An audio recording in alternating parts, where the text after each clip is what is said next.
How to add GIFs to our Shopify store.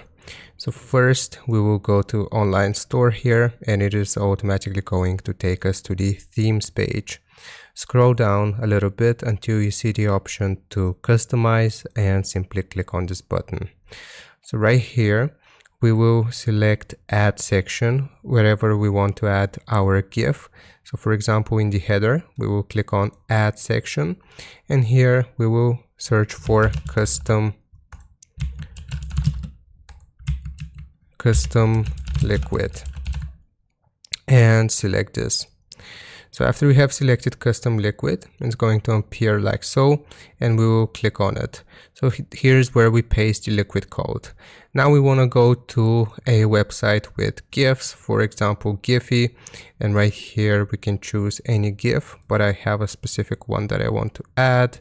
So right here, let's just search for a GIF, for example this monkey one. And after you have selected the GIF, we will click on this button to embed.